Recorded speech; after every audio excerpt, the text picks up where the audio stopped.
விவரங்களுக்கு நன்றி ராஜேஷ். இந்த பொதுக்குழுவில் வாசிக்கப்பட்ட முதல் தீர்மானத்தை மீண்டும் ஒரு முறை பார்க்கலாம்.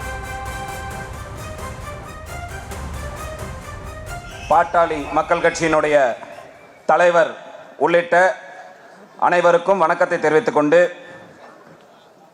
பொதுக்குழு தீர்மானம் 1, பாட்டாளி மக்கள் கட்சியின் உள்கட்சி தேர்தலை நடத்த ஓராண்டு அவகாசம். தலைவர், பொதுச் செயலாளர், பொருளாளர் ஆகியோர் 2026 ஆகஸ்ட் வரை பதவியில் நீடிப்பார்கள். தமிழ்நாடு மற்றும் புதுவையில் சமூக நீதிக்காகவும் மக்கள் உரிமைக்காகவும் போராடி வரும் உன்னத கட்சி பாட்டாளி மக்கள் கட்சியாகும். அரசியல் கட்சி தொடங்கியதின் நோக்கம் பதவிகளை அனுபவிப்பதுதான் என்ற இலக்கணத்திற்கு மாறாக பொதுமக்களுக்கு அவர்களின் உரிமையை வென்றெடுப்பதில் கொடுத்த நோக்கத்தை கொண்டு பாட்டாளி மக்கள் கட்சி செயல்பட்டு வருகிறது. தமிழ்நாடு மக்கள் அனைவரும் இதை அறிவார்கள். பாட்டாளி மக்கள் கட்சியின் தலைவராக மருத்துவர் அன்புமணி ராமதாஸ் அவர்களும், பாட்டாளி மக்கள் கட்சியின் தலைவராக மருத்துவர் அன்புமணி ராமதாஸ் அவர்களும், பொதுச் செயலாளராக மரியாதைக்குரிய வடிவேல் ராவணன் அவர்களும்,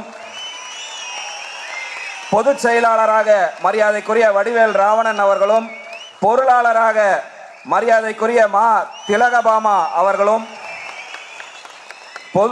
பொருளாளராக மா திலகபாமா அவர்களும் இப்பொதுக்குழுவால் முறைப்படி தேர்வு செய்யப்பட்டு பணியாற்றி வருகிறார்கள்.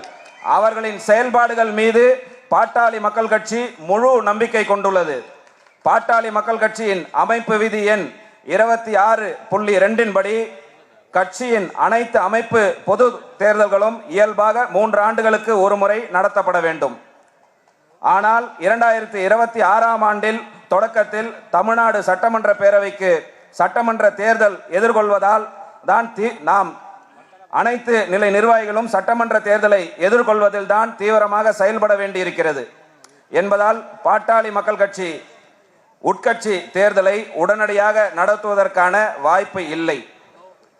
இதை கருத்தில் கொண்டு கடந்த காலங்களில் உள்ள உட்கட்சி தேர்தலை தேர்தல் ஆணையத்தின் முன்னனுமதி பெற்று தாமதமாக நடத்தப்பட்ட நிகழ்வுகளின் முன்னுதாரணமாக கொண்டு பாட்டாளி மக்கள் கட்சி உட்கட்சி தேர்தலை நடத்த மேலும் ஓராண்டு காலம்